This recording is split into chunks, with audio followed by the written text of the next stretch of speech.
brace yourself, because you're about to dive into another free first-hour episode of the Higher Side Chats, and we just want to let you know that whether you're looking for a companion through your paranoid insomnia, entertaining yourself through one of life's mundane activities, or trying to ward off the internal screams of all those sad, smothered souls around the office, THC is here. And you should know that every episode of the Higher Side Chats has an entire second hour for Plus members.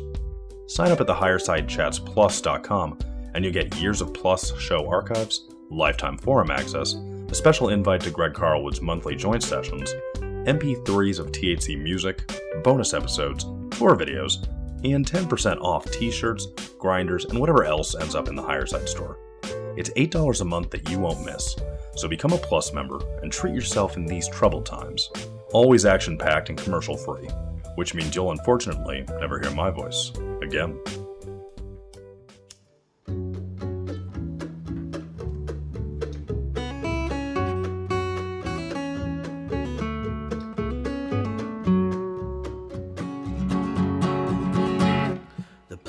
Puppet masters almost surely have a plan. There's clearly maybe something there beyond the realm of man.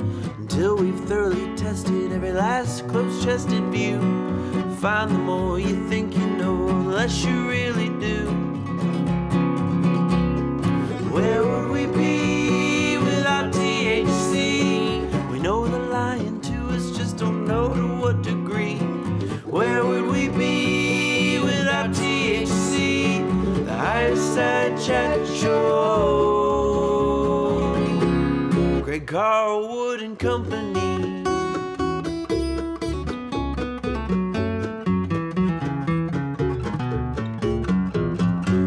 Ladies and gentlemen, boys and girls, welcome to the Higher Side Chats. Today we are dusting off that old motif of alien abduction with a guest who's been with us since episode 25, way back in 2012.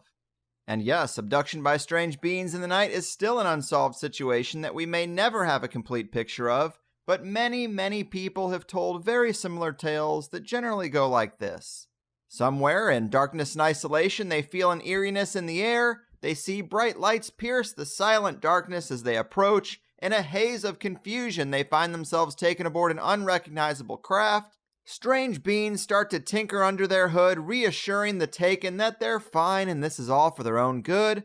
And finally, they're dropped back off in the simulation right where they left off, confused, disoriented, and missing a chunk of time that defies logic.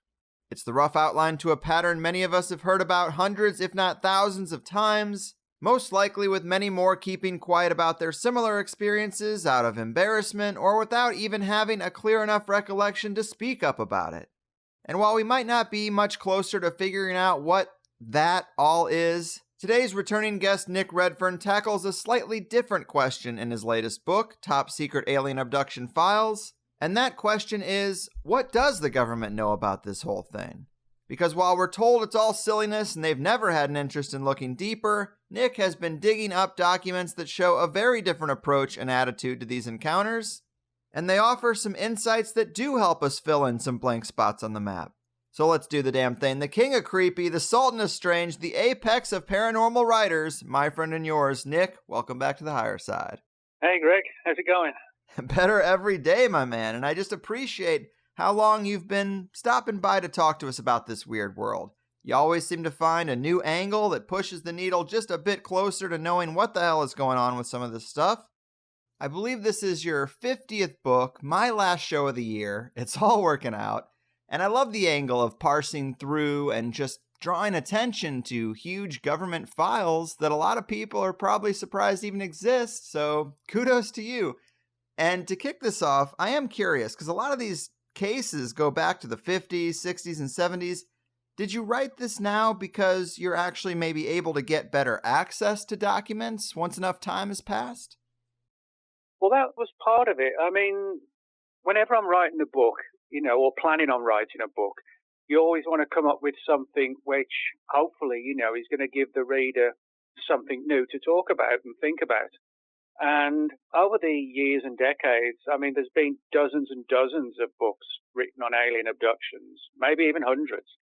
And I didn't just want to go over old ground, but the abduction phenomenon has always sort of intrigued me and interested me. And I thought, well, after an angle which I could talk about that hasn't really been sort of extensively dug into. And this was about 18 months ago, 2 years ago, something like that. And so I thought, what angles are there? And over the years, I've got snippets of stories from abductees, which seems to suggest that they were under some sort of surveillance, if you like.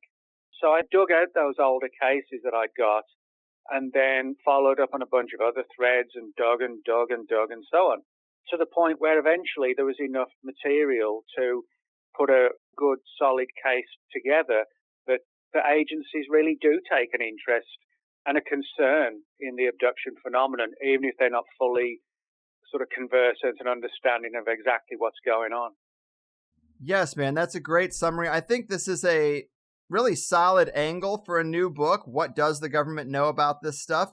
I think people might be a little bit surprised to hear the numbers, but how big are some of these files on these experiencers? Hundreds of pages in some cases, right? Well, yeah, if you go back to the 1950s, for example, which I talk about in the book, with the contactee movement, which came before the abductee phenomenon kicked off.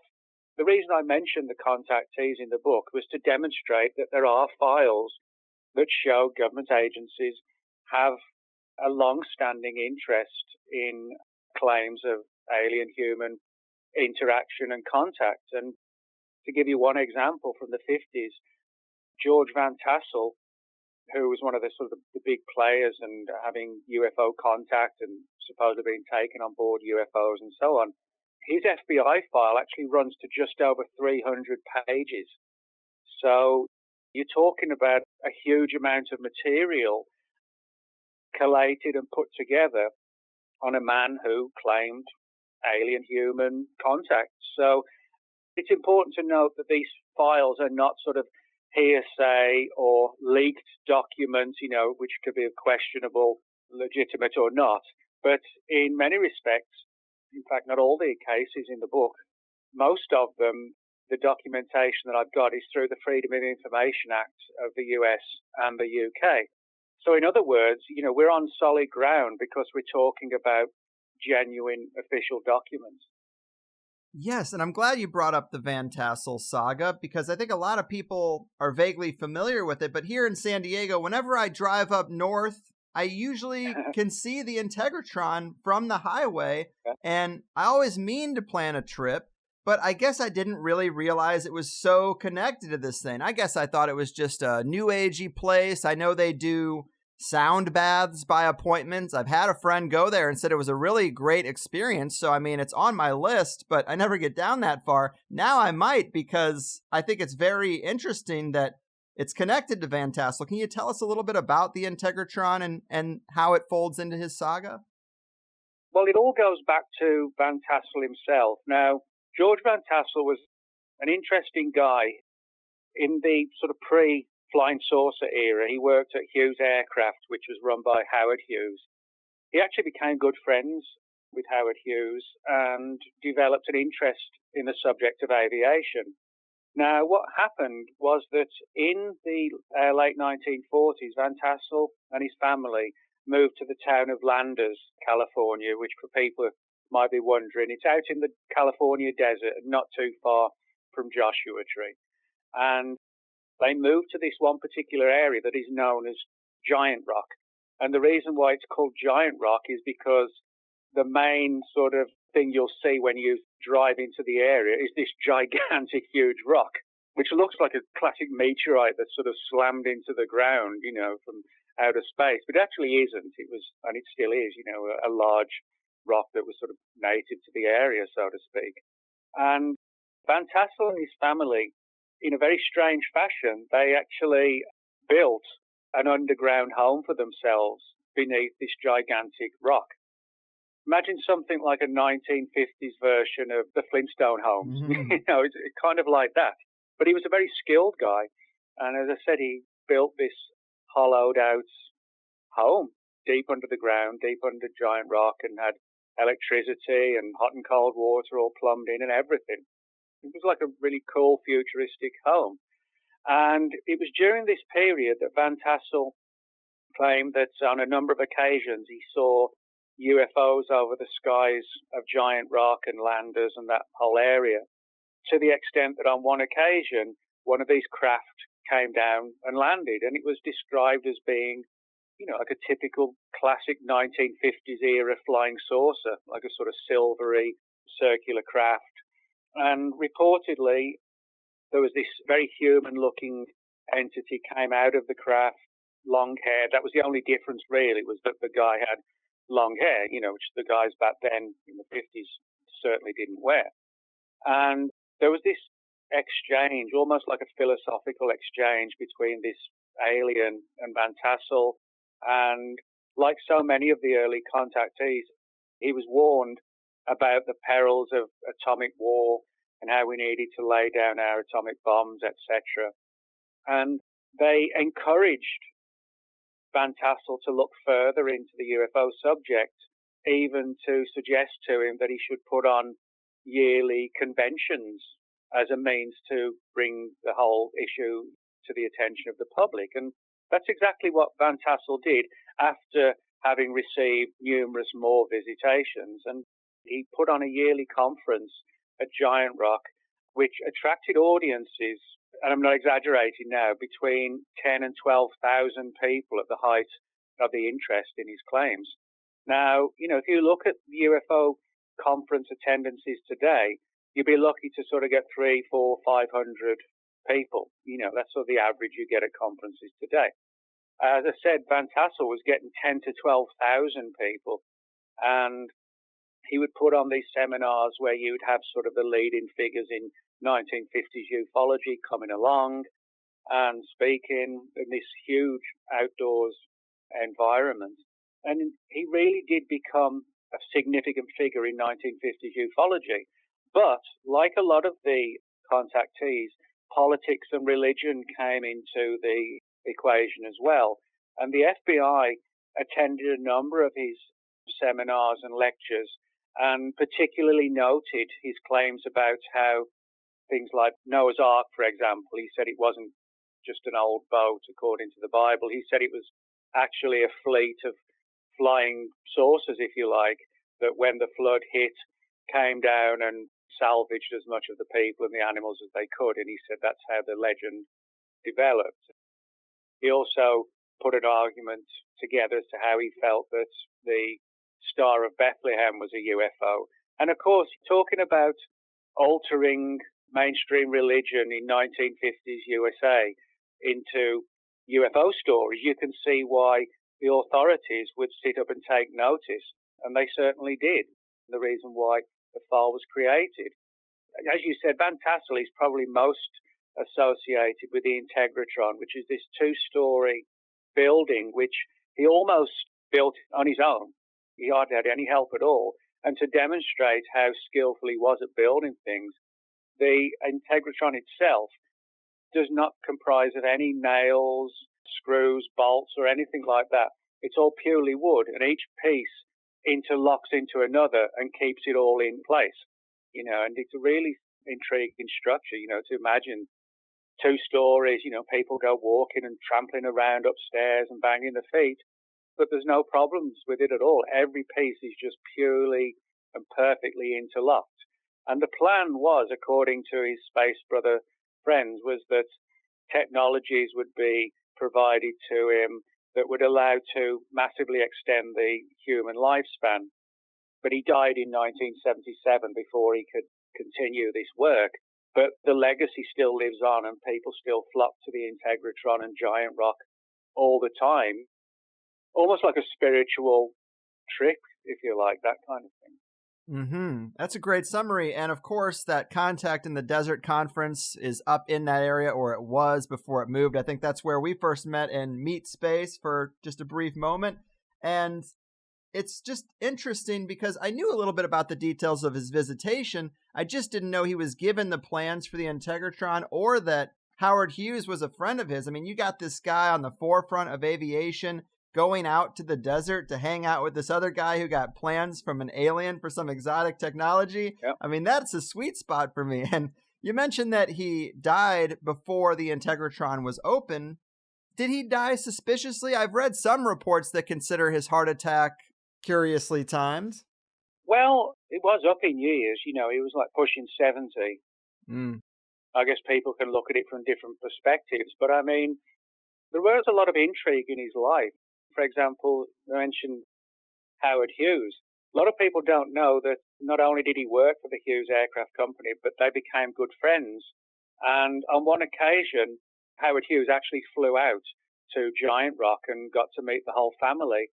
And Mrs. Van Tassel was a really good cook, and she made these really tasty fruit pies, like cherry pies and things like this. And apparently, Hughes actually got sort of addicted, and he would come out regularly just to eat the pies and hang out with George Van Tassel, which is like a really surreal situation, but kind of one of the sort of lesser known fun aspects of the story as well. Right, that is cool. And I just like that aspect when people on the forefront of technology or exotic technologies cross paths with the paranormal, because it touches on, I guess, both the strangeness of these general experiences and practical conspiracy, because I think it's pretty obvious we've been quarantined to oil-based everything, because that's what the robber barons had control of. So hemp was suppressed in exchange for plastics and lumber. Alcohol as a fuel was suppressed in exchange for gasoline. Natural medicine was discredited and attacked in exchange for petrochemicals. And that's your normal capitalist bullshit. But then you can add in a story like Van Tassel, add in Tesla, who said he was getting messages about his technology. Apparently, they say the transistor was derived from whatever happened at Roswell. It really does feel like some cosmic force is trying to break that quarantine for our own good or the good of the planet, or at least they were in the 50s, maybe. Well, yeah, I mean, things were actually quite different back then because a lot of Van Tassel's communications with the entities that he spoke with, and this goes for some of the other ones as well, it wasn't always that a UFO would land out in the darkness of the desert at night by Giant Rock. Sometimes it was a case of data being downloaded into his mind while he slept or when he was in like an altered state. He was very interested in sort of altered states and trance states, that kind of thing. And he said that a lot of his communications came that way, literally downloaded at high speed. And even though he sort of talked about religion from the perspective of aliens, kind of like with ancient aliens today from that perspective, but he was also a very spiritual man as well, who believed in life after death and the ability to extend life and things like this. So, he wasn't just someone who claimed to have seen flying saucers or anything like that. He very much became, for a lot of people, like a teacher in terms of sharing his information and putting on the conference. Yeah, it's just such a interesting saga. And along those same technological lines, in your introduction to the book, you equate the alien abduction phenomenon with our modern day surveillance state. And it is interesting that thematically, it's definitely there. The implants people were experiencing then versus cell phones now. I mean, ultimately, a smartphone is just a tracking device that does enough other stuff that we want to carry it around all day for the low, low price of $1,000. And that connection is a lot deeper than just thematic, if there's any truth to the transistor coming from Roswell. And in that respect, the tech does seem to have taken us to a fairly dark place.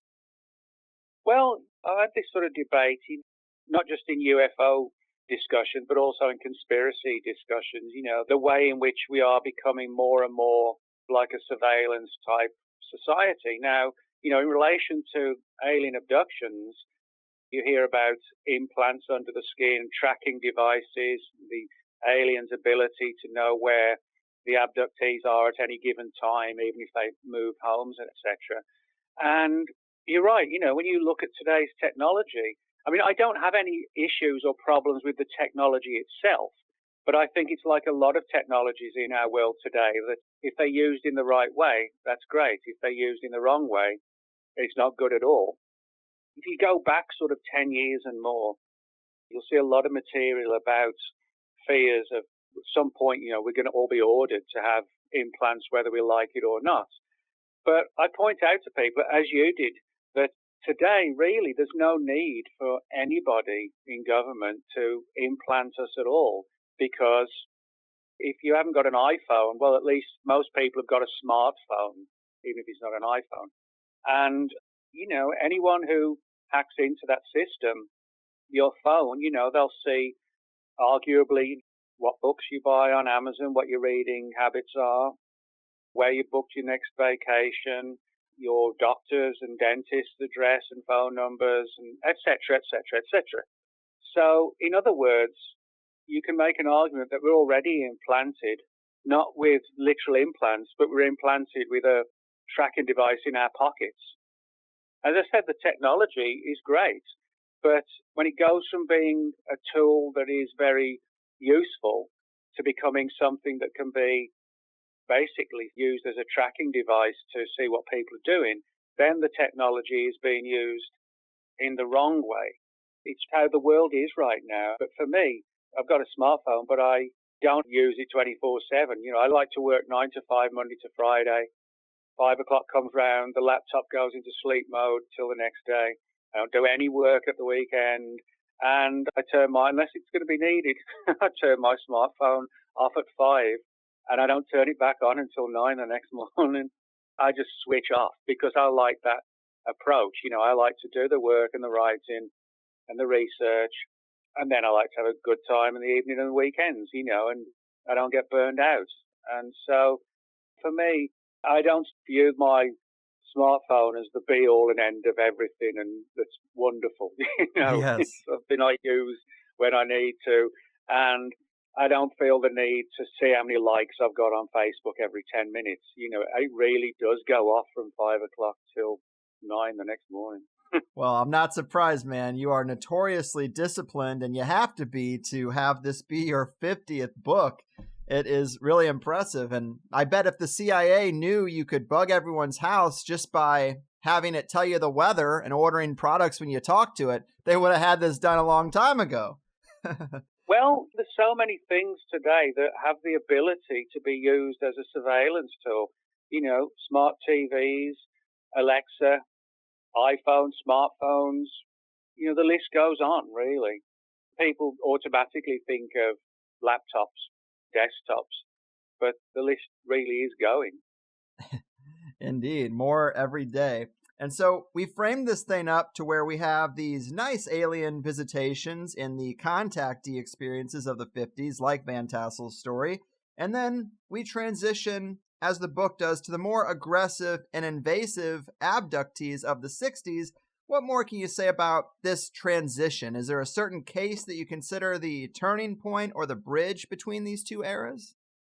Well, yeah, that's a good point, because for people who may be new to the whole UFO subject, they may well not realize that the little dwarfish, black-eyed, big-headed greys, which are, a staple part of UFO legend and lore today, a lot of people may not realize, if they're new to the subject, that the greys weren't even in sight in the 1950s, and they only really started to have a presence in the early 60s onwards. Now, prior to that, just about all of the contactees described encounters with extremely human-looking entities. And as I said earlier, mostly with long hair, but if they chop their hair off, and cut it back, they really would look just like us.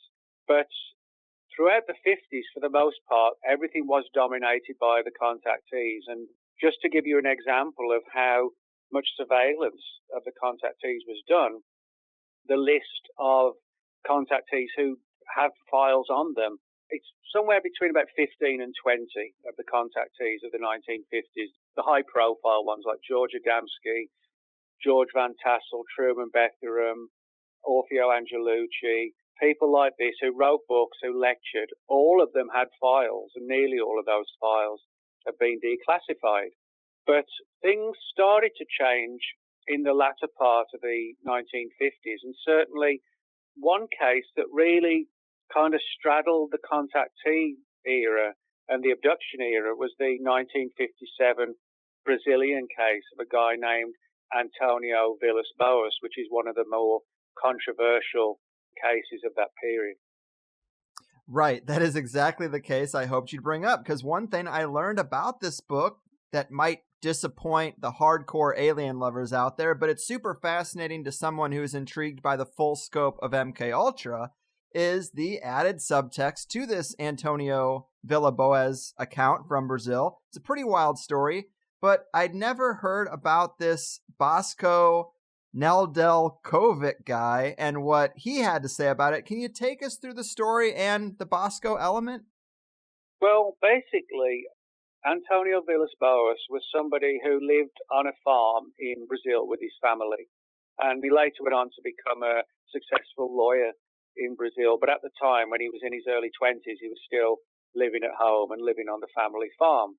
And he'd been working late one night in the fields, and he saw this light coming towards him in the sky. Didn't know what it was, certainly wasn't used to seeing any kind of aircraft or vehicles in the sky, flying over the farm in this remote area. But he sort of stood and stared, and this thing got closer and closer and closer. And it panicked Villas Boas, and he sort of fled towards the farm. He hadn't really got more than about 100 feet or so when he suddenly started to feel sick and ill, almost as if he'd been dosed with something. And when I get to that point again later, that may well have been what happened. He started to feel groggy, and his legs went weak, and he fell to the ground. And he didn't pass out completely, but he was in sort of a really groggy, semi-awake state. And he later told a Brazilian UFO researcher, Olavo Fontes, told the story to him and said that he was taken on board this strange craft by these three guys in flight suits who took him on board. All his clothes were removed, and he was put into like a very small shower, almost like a box-like shower. Then he was taken to another room, and while he waited there, suddenly this beautiful human-looking woman walked into the room and made it very clear that she wanted to have sex with him. And hello. Yeah, and it started to come around fairly significantly from this groggy state. It was whatever had affected him and allowed the three men to take him on board was starting to wear off. And he said that he really did have sex with this woman, and then she pointed to the sky, and then he was sort of unceremoniously slung off the craft, which took to the skies. Now, in the one sense, you have the contactee angle because the entities, the beings, whatever you want to call them, look very human-like. And the ship itself, he said it came down and landed, and, UFO landings were happening and reported far more back in the contactee era than they are today. You don't really get many cases at all of people seeing UFOs landing today. So that was another component of the contactee angle. But the big difference, of course, was that unlike Van Tassel and Adamski and all these other people who were invited on board, and it was a very friendly situation, this was clearly an abduction, a kidnapping. Although it wasn't done by the Greys, it still was an abduction. So that's why this case is important and significant, because it really does sort of, as I said, straddle both arenas, so to speak. And that was the story until 1978. And it's a case which really does split people into different categories. The idea of being taken on board for a lot of people and kidnapped and abducted is one thing. For a hot space babe to suddenly come in and say, I want to have sex with you, for some of the people in ufology in the 50s and 60s, that was just too much. And I think also because society wasn't quite as open then as it is now, they just didn't want to deal with the case.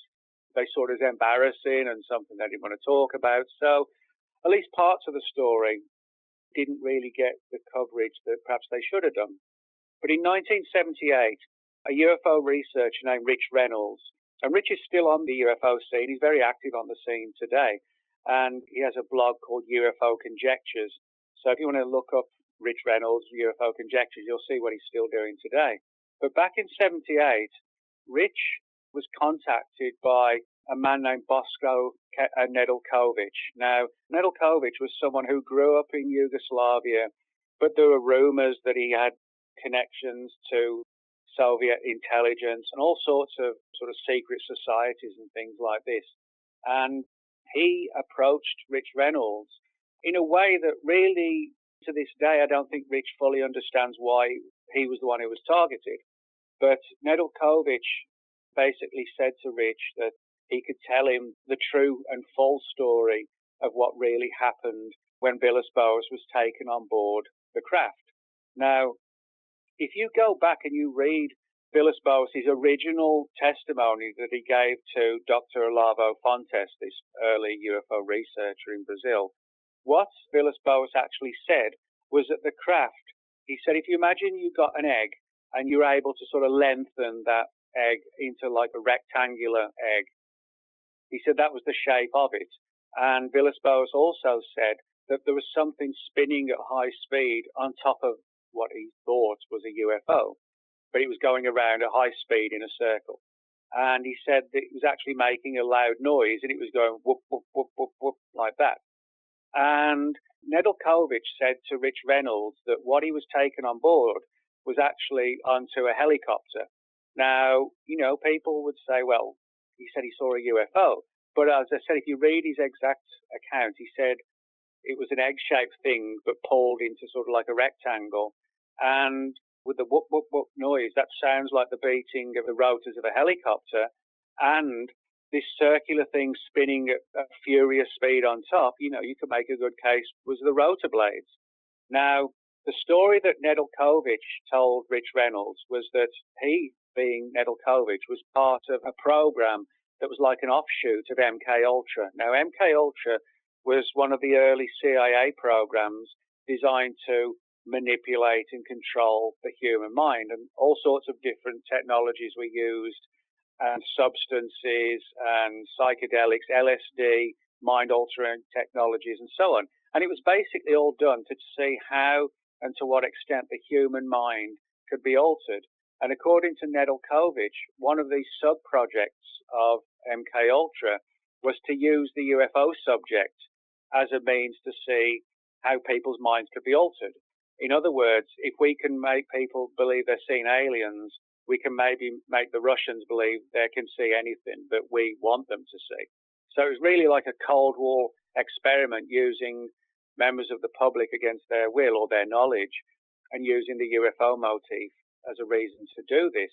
And according to the story, that as this helicopter swooped low over Villas Boas himself, that they released a mind-altering aerosol, not so much a psychedelic, but certainly a mind-altering aerosol technology, which floored in within seconds.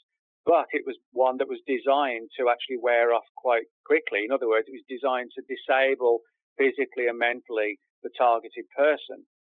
And according to Nedeljkovic, a number of these sort of faked alien events were undertaken primarily, again, to see how mind-altering technologies could be used, but to do so under a UFO ruse, so to speak. Now, of course, the big question is, do we believe Villas Boas, literally, or do we believe Nedeljkovic, literally? You know, and I guess we'll never really know. Nedeljkovic died a few years ago, and Villas Boas is dead as well. So, you know, it's really one man's account versus another man's account. But when you read the story, Nedeljkovic's actually does make a lot of sense, you know, in terms of the craft that Villas Boas saw in this groggy, weirded out state. And this sort of begs the question, how many of these events are real UFO events, and how many of them might be staged events designed to test out new and bizarre technologies? Yes, it is a very curious thing, and I'm inclined to believe Bosko Nedeljkovic, because you mentioned in the book that he did actually work for the U.S. Agency of International Development at that time, and I guess they have a connection to the CIA, and they were working in South America, so a lot of the pieces do fit. And also there's that element, like you mentioned, the sexual stuff. It is definitely an element in play that sometimes a sensationalist story is created to cover up an uncomfortable truth. So if this kind of alien interaction was happening occasionally, which you also note, they carried out this type of stuff because they were concerned about some real cases that happened over in Italy, I think. So it's not like we're saying there are no alien encounters, but it makes perfect sense the CIA would engage in something like this, and it seems like Bosco was at the right place at the right time for his claims to be valid. Yeah, that's an important point that you bring up, Greg, about, I'm not saying that all alien abductions, or even the vast majority, are faked and fabricated using mind control technology. I don't believe that at all. What I think is that the numbers that have been undertaken as a means to use technologies to fabricate these events is actually quite small. But Rich Reynolds made some interesting points, and he suspected or concluded that in some cases, a lot of these UFO events occurred in a random situation, and the government was never there at the time to sort of see what was going on at the time. So Rich sort of speculated on the idea, and I think it is an interesting idea, that the CIA back then was deeply concerned how the general public was reacting and responding to the UFO phenomenon. And so Rich suggested, what if the CIA actually staged some of these events and then sat back and watched how the victims reacted? How did they respond to what was perceived as being an alien encounter? What was the aftermath? Did they start talking with friends? Did they start lecturing and writing books on the subject? In other words, the government may have been concerned how UFO abductions and interactions with us might well have a mind-blowing or might have a profound effect on people's mindset and how they look at the world. And, governments don't really want us to sort of think outside of the box. They want it birth, school, work, death. You know what I mean?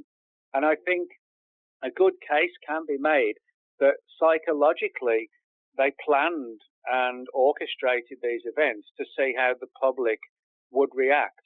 And they could learn a lot from staging these events and then following and watching these people and seeing how their lives were altered, radically or not, by those encounters, which actually weren't real. So I think a lot of it was mind games just to see how people would respond in an amazing situation. And there wouldn't have been no real aliens involved, but the witness would not have known that. So I think it really was a case of, for them, being in the right place at the right time to initiate these experiments. But I think they did it because they knew there were real events going on. And so the best way for the government to find out how people responded to the real events was to fabricate some as close as possible. But the answers would still be the same, in terms of getting a response from the witness and the victim. Mm-hmm. It's like counter-espionage or something. It makes a lot of sense. And the point is kind of that the CIA got the idea to do this because there were real things going on they didn't understand. So they're like, well, we got to get ahead of this. We got to try to duplicate it, control the narrative, that kind of thing. Classic CIA stuff. And interestingly enough, there is also another case in this book where the quote-unquote visitor uses the name Bosco. In fact, I think the report says that a being showed up in this guy's room at night when he's disoriented and says, "I am Bosco, and you have just been chosen to enter the Brotherhood of Galaxies." And that sounds so goofy. It sounds like CIA shit. Well, if you look back then, there really was a lot of weird psychological warfare stuff going on.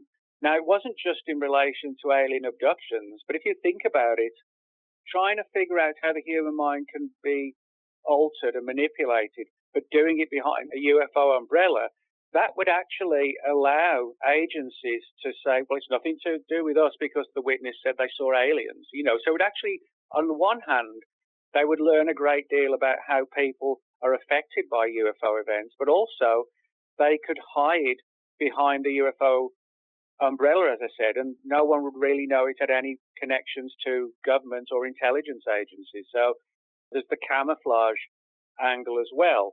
But it wasn't just things like MKULTRA using technologies to manipulate people, but you also had, for example, a CIA-connected group called the Psychological Strategy Board, and they got up to all sorts of bizarre and weird plans and projects to screw with the potential enemy. For example, Major General Edward Lansdale in the early 1960s, he had plans to sort of disrupt the government of Cuba by projecting images of Jesus in the skies over Cuba, saying, turn to the United States and turn away from Castro, and I'm here to help you. And in the end, they did not go through with the program because the technology just wasn't strong enough or advanced enough, and they couldn't get the images right on clouds, and they couldn't guarantee the clouds would be thick enough and in the right place at the right time. So they dropped it. But the files on this really weird program have been declassified now, and you can find them online. And they talk about how Edward Lansdale thought, well, if we can project images of Jesus on the clouds and we can have loudspeakers, essentially the voice of Jesus saying, denounce Castro, if we could successfully do that, we could overthrow the government of Cuba and everybody will think it's due to a second coming. That was a genuine, real project that was put into place but cancelled because the technology wasn't there. But it demonstrates how, again, images in the sky, something coming down that wouldn't have been what it really was. There are a lot of strange things like that going on in the 50s. Mm-hmm. And I always keep the door open still that kind of thing could occur if we ever did have some epic visitation. I don't know. I would take it at face value immediately. And I also wanted to ask you, so we can say some of these experiences seem genuine and some are the CIA messing with people, but what more can be said about the government's real concerns about the ET agenda, of these implants that were being found, and the underground theme that seems to come up in a lot of these cases? This is the important thing, which I do want to stress, is that I think the vast majority of abductions are genuine, and the fabricated ones were planned and orchestrated to be remembered because they were so weird, like Villas Boas having sex with an alien, things like that. The ones they chose to fabricate were the ones they knew that would stay within ufology for years and people would talk about them.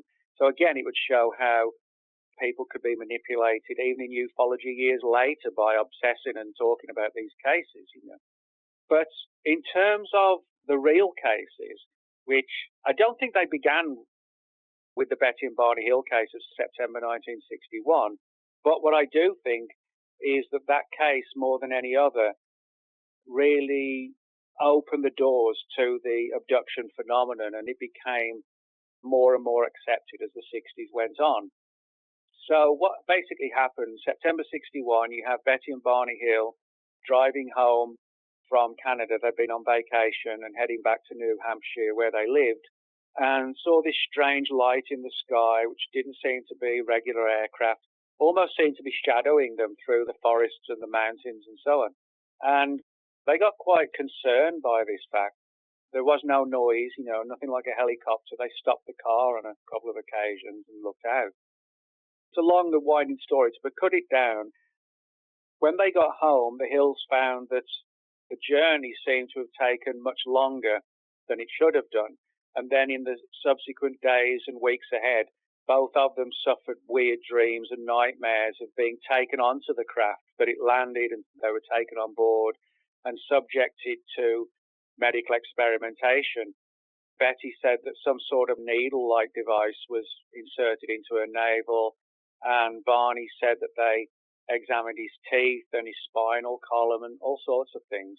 And the story initially was kept within the family, but because it caused so much stress that the Hills sought out a psychiatrist, and eventually it reached the media.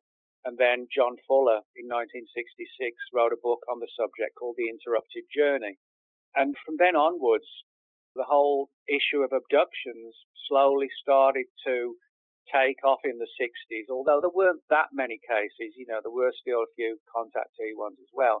But it was really in the 70s, early 70s onwards, that the whole abduction phenomenon, as people think of it today, that's when it really started to kick off. But in saying that, I did find a number of very intriguing UK files from the early to mid-60s where people had experienced classic abduction type encounters, and which one particular division of the British military called the Provost and Security Services, that they had taken a deep interest in these cases and particularly incidents where people have been driving home late at night and they'd see like a strange light in the sky. The car would come to a sudden halt, and then next thing they knew, there was time missing.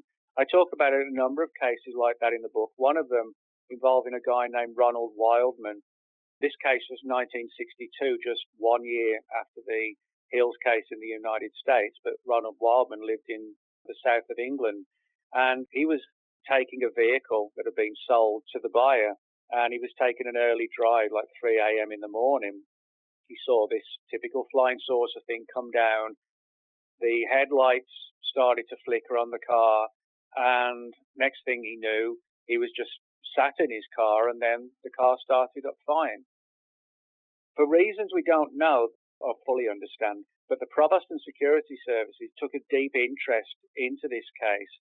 Wildman, when he came out of this state that he was in, he just headed to the nearest police station and told the story. And within no time, the Protestant Security Services were on the scene wanting to know what happened. And there's one interesting little quote within the file where one of the officers who prepared the paperwork said that Mr. Wildman said he was muddled by the time, which suggests, again, like a missing time component to it.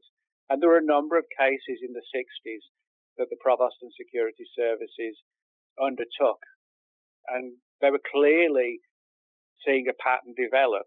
And in many of the cases, the people they spoke to were young girls, some who'd been abducted out of their bedroom window, another one where she'd been driving home and very similar late at night to Ronald Wildman and had a similar strange encounter. And she also told the Protestant Security Services of a nearby man, a Mr. Griffin, who'd also been taken on board one of these craft.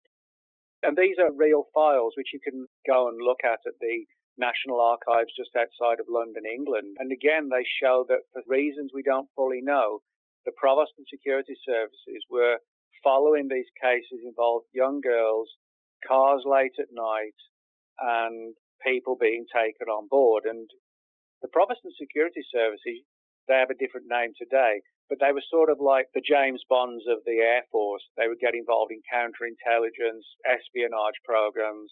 And so for them to sort of focus particularly on abduction type cases suggests to me, even though I can't prove it, it suggests to me that they knew something about the abduction phenomenon, and they may have got that from their opposite colleagues in the United States. You know, I wouldn't be surprised because the US and the UK has a long history of working together, and it wouldn't surprise me if the original sort of early 61 cases with the Betty and Barney Hill incident, things like that, I wouldn't be surprised if some of that data hadn't been shared with the UK intelligence services and then they launched their own investigation. Mm-hmm.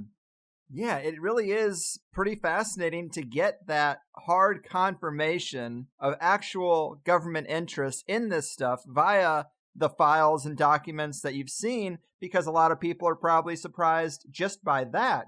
And when it comes to the government theories that you've seen that try to make sense of abductions, when they try to figure out what might be behind the implants or even the idea of hybrids, what are some of the things that governments have speculated about or maybe thought was behind the visitations? Well, it's good that you use the words thought and speculation, because one of the things I found from not just the files that have been declassified, but also from all the witnesses and abductees that I interviewed for the book, it's pretty clear to me that although the government or government agencies, when we say the government, I don't mean everybody in government is sitting on this big secret. That isn't how government works. You have agencies, and you have within agencies, you have little think tanks and small projects that are funded here and funded there. And if you don't have the relevant need to know and the relevant classification, you don't know. So in other words, when we say the government, we're actually talking about small think tank organizations deeply buried within government that not many people know about.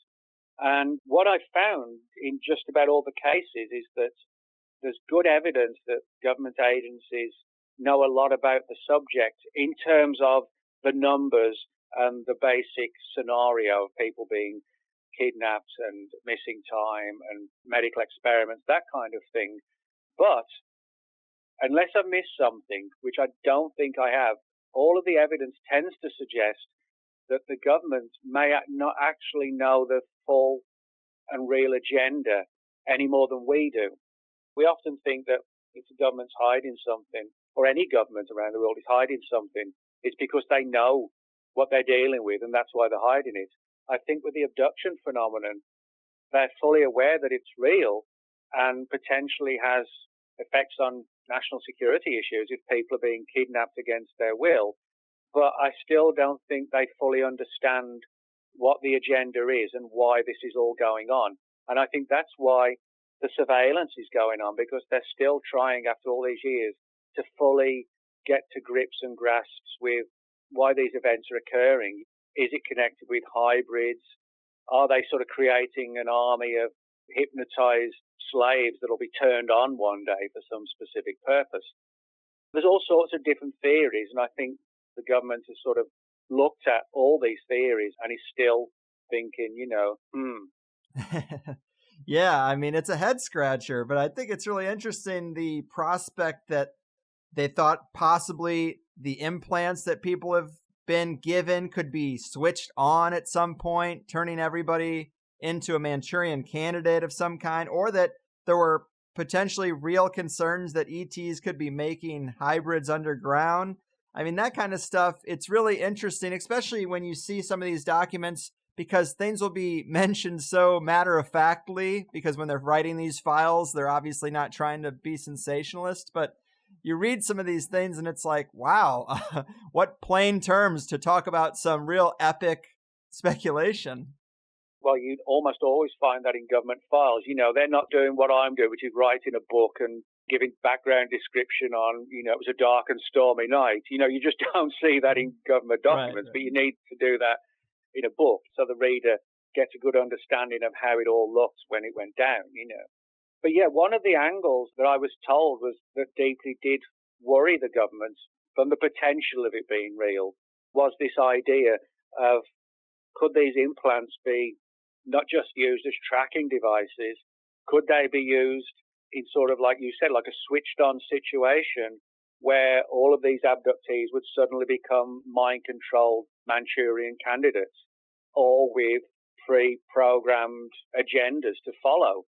It'd almost be like waking up the morning after The Walking Dead begins, where you get up and everything seems normal, and then you suddenly see a small percentage of the population has suddenly become different overnight, They're not literal zombies, but for all intents and purposes, that's the scenario that some of the people in government were worried about, the idea that people were going to be used in some fashion against their will, unknowingly. And other people felt the fact that abductees had moved homes on multiple occasions and they still having these experiences, they felt they were sort of something more along the lines of a tracking device, that kind of thing. It fascinates me that it demonstrates, that the government is interested and concerned, but it's also concerning that they don't really have the answer. And I think that's why they have followed these various theories. And that also applies to the whole issue of the hybrids. You hear these stories of hybrid children and hybrid babies and people taken on board UFOs and being asked by the Greys to hold these babies and children, almost like as a bonding process, because the Greys seem to be completely lacking in emotion. So they use us as a parent or a mother or a father, if you like, to try and instill some kind of sense of emotion and a bond between the mother and the hybrid. The hybrids, have a degree of emotion which the Greys seem not to.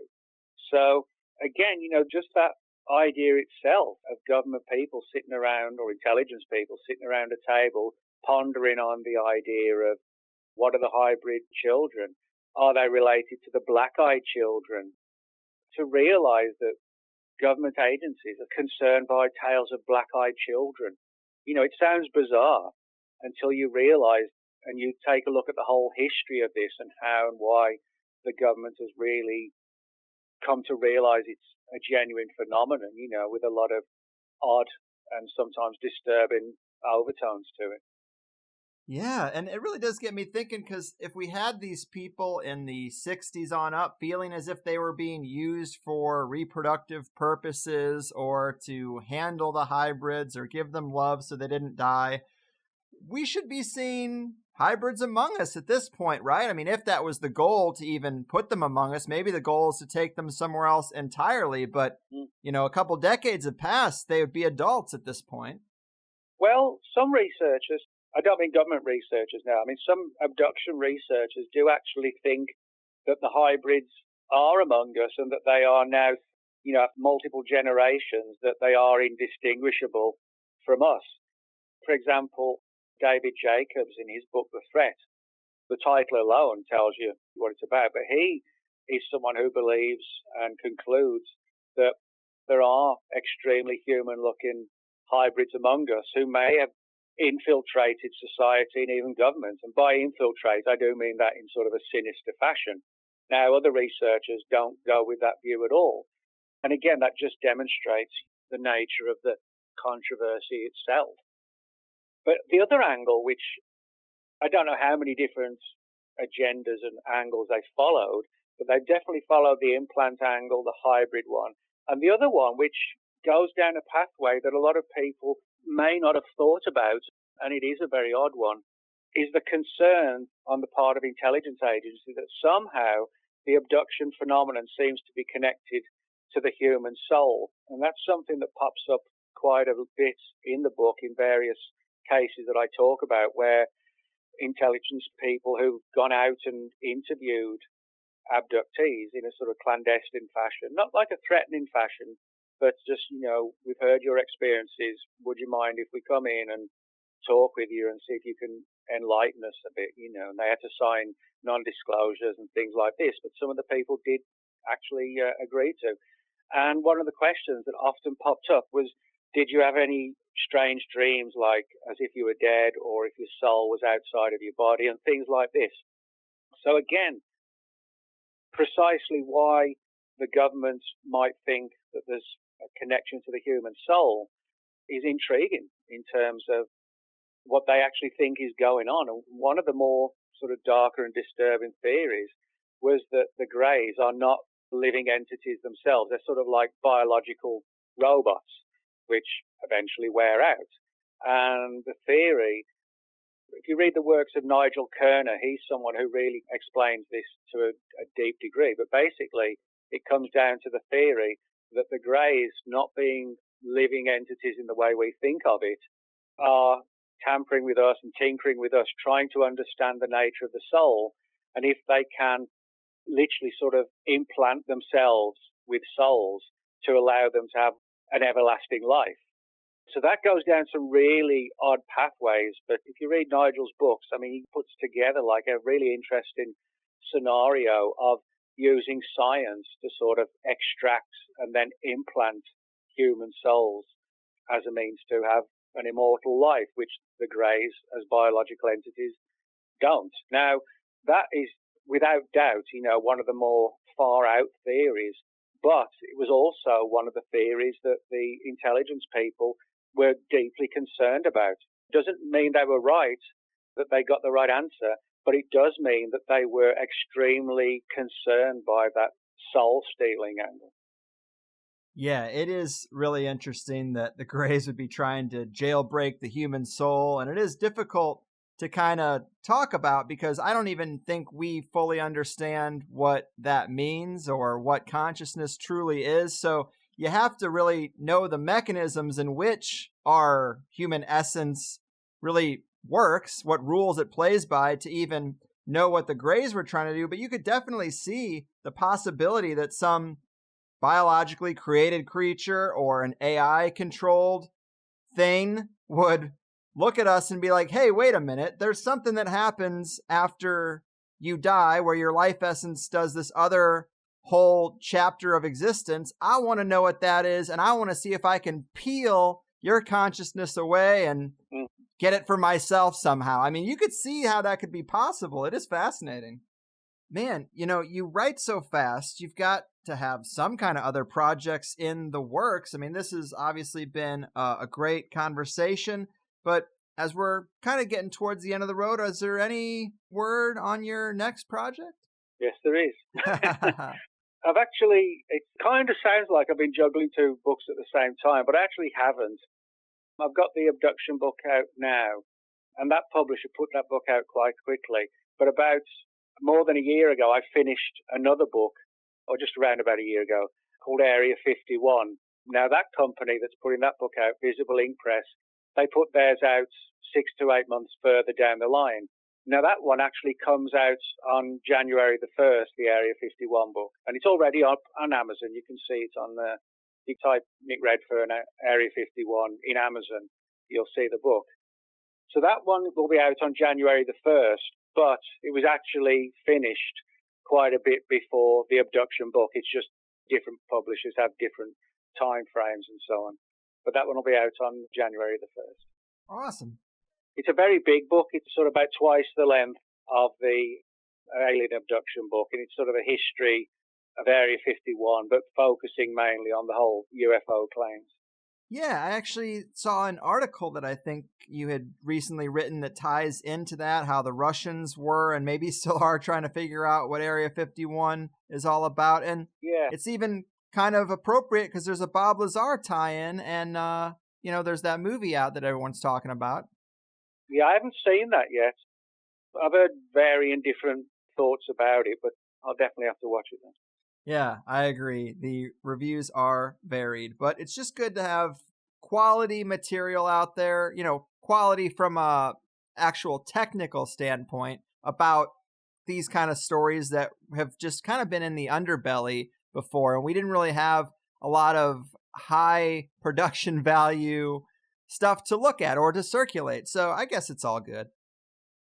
Yeah, it's a strange world we're in when we're only sort of getting to see a small piece of it, as to what's going on. But as I said, I think what it boils down to is that there clearly are people investigating abductions. I think they suspect there's a sinister side to it, but they're not fully sure what it is or why. And they seem to be following just about every possible theory as a means to get the answers, and which I think is the right way of doing it. Just don't follow this or that, follow the whole thing. Hopefully, more files will surface, and what we've got right now is sort of the raw data files. What I'm trying to see is if we can get files that would name the project and where they're working from and that kind of thing. Mm-hmm. Yes, and there is one other question I just wanted to ask you, because if you ask Wikipedia about top secret documents, they'll tell you that the rules state a document can be sealed for 25 years, followed by another 25 years if necessary, and that no documents are sealed longer than 50 years, and that's obviously not true. But I would believe that some things do come out because of that process. Obviously, you've covered a lot of things in this book and beyond that you got because of the passage of time. Are there any other cases that are sealed where you're excitedly waiting for enough time to pass to maybe get your hands on them? You're right. There is legislation, to ensure that files should surface after a certain amount of time. But one of the problems is that when you have government programs, very often the research itself is contracted out to private corporations that do secret work for the government. Let's say hypothetically the US Air Force wants a new kind of radar system. Well, the Air Force itself doesn't build radar systems. They have corporations and companies that do that for them, and there'll be a non-disclosure and it'll all be very clandestine and secret. Now, the research would all be being done by the company that makes the radars, and then they would hand it over to the government. But a lot of people don't know, even if you do work for the government, but you're not working for them, you're contracted. People who are contracted and any documentation created by an outside company for the government isn't subject to the Freedom of Information Act. So in other words, let's say, for example, hypothetically now, that with the abduction program, let's say that a lot of the people they've got on board are like psychologists, doctors, medical experts, things like this, who might be consulted. And if they prepare reports for the group, Well, those papers and reports prepared for the group would not be subjected to the Freedom of Information Act, even though they were prepared for the government. If they're written by outside bodies, they're not covered. So, in other words, that's a very good way from the government's perspective to keep things hidden by keeping it as a government program, but having people outside of the government to do the work. Yes. Makes a lot of sense. That's the main speculation we get into sometimes, is that a lot of this stuff is deep corporate, and that places like Lockheed Martin, they probably have more information than anyone, and they don't have to share it. Well, man, this has been a lot of fun. I am always excited to have you on. I mean, it's great to be able to cover your 50th book on the last show of 2018. You are quite a busy guy, Nick, but I always appreciate your work and the discipline you have. Thanks again for taking the time. Anything more to tell people about following your work? Not a great deal right now. I don't get. Oh, yeah, one thing. If anybody's listening is in Utah, I'm actually doing my first lecture of 2019. Will be the first Saturday in Salt Lake City, Utah. I'll be speaking. I'll actually have the data on my blog within the next day or so people will be able to find it there. Perfect. Yeah, always keeping busy. But man, thanks again. Always love what you do, and keep it up. All right. Thanks a lot, Greg. All right, man. Have a good one. Happy New Year's Eve, Higherside Chatters. Nick Redfern getting the party started early. And hey, here I am, working on the holiday, but that's life, right? Big thanks again to Nick. He's always been great, a real staple of my conspiracy podcast journey. And so I thought it just aligned well with putting a stamp on 2018, his 50th book too. So impressive. But yes, it is a classic topic with some new details and angles. I definitely thought Bosco's disclosure was interesting, especially since that other case I mentioned where there was a guy who remembers someone saying, "Hey, my name's Bosco. Welcome to the Galactic Brotherhood." That guy said he felt like he was injected with something when he was jostling around in his hazy sleep state. So it just makes so much sense. You come in, you shoot someone up with LSD, you take a few steps back, and you welcome them into the Galactic Federation of Light. Am I right? But I thought this was fun, just a broadly solid show that I think almost any THC fan can enjoy. If you like just the more practical stuff, well, this was an approach to that because it's the real government documents that are the subtext underpinning everything. So I think it works for a lot of different types of fans. Even Flat Earth folks should like it because while it is about entities, you've got to explain these encounters somehow if we're in a dome. And the MKUltra angle is a nice solve for the ET phenomenon if you're going to say space isn't real. Of course, there's always demons, right? That explains the soul-sucking business. But guys, it has been a great year. I really can't thank you enough for listening. I hope I'm bringing you stuff that is helpful and entertaining. Gotta thank all the guests for December. I think circumcision and the HPV vaccine are two shows that definitely have a place in the archive that is fairly unique. But I can say the same about Chris Knowles and Michael Wan. They're both amazing at what they do too. So we covered magic, ritual, the synchromystic perspective, deep conspiracy, medical stuff, and aliens as the icing on the December THC cake. I think the next thing you'll see from me is a holiday special for the Plus people. That is the real treat this week, so keep an eye out. And there were also some people who left comments or wrote me asking for something really crazy and out there for Christmas. And to that I say, I am a bit late in classic stoner fashion, but we're kicking off the new year with some serious strangeness of multiple flavors. I think you're really going to be into it. Some unique ideas, to say the least. And I've just got one hell of a January mapped out for us already. I'm all jazzed up. So if you just hear the free version of THC, you are really missing out. Signing up for a Plus membership is the only form of support that I ask for, and it's not for nothing, because the second hour is usually the best hour, just because of the natural flow of a conversation. In today's with Nick, we added several logs to the fire, talking about the Dulce base and the hybrid program, more on the soul-sucking angle. We got to get into the Chicago Owlman sightings of 2017. We talked to Lon Strickler earlier in the year. Well, Nick had a follow-up there. Exciting that some of these things are peaking in such recent history. We also talked about the underlying current of disclosure that we've seen in the last 2 years. There have been some weird things bubbling up. I wanted to pick Nick's brain about it because that guy has been in ufology for a long, long time. And we also talked about some details from this latest book related to which government agencies tend to have which kinds of files. And of course, several other threads that all relate to the big picture today. Something is definitely going on out there, and I, for one, am going to be seeking out the Integratron before it's too late. So have a great new year. Cheers to all of you guys. Be the best you can be and stay safe. I'm out of here. Your move, alien overlords, deep state mind manipulators, and soul suckers from outer space.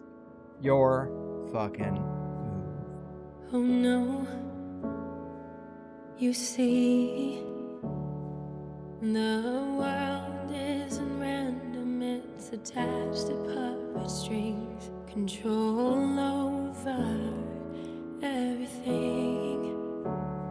The 9 to 5 is trying to steal ya. Now don't that job seem silly? Hello, can you hear me? Or should I play back recordings from some spying agency? Wish we were younger and free. I'll be thankful when it's all exposed, the vast conspiracy.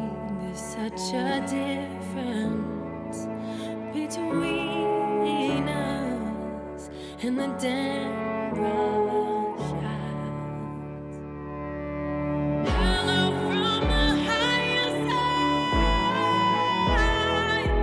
They're calling out 1,000 crimes. They'll tell you the story of everything that's been done, and they'll call out deception of the web that's been spun. Hello from the higher side. The earth is hollow inside. They'll tell you about something that no one else will. Have you heard about Saturn? Have you heard about the real since the war?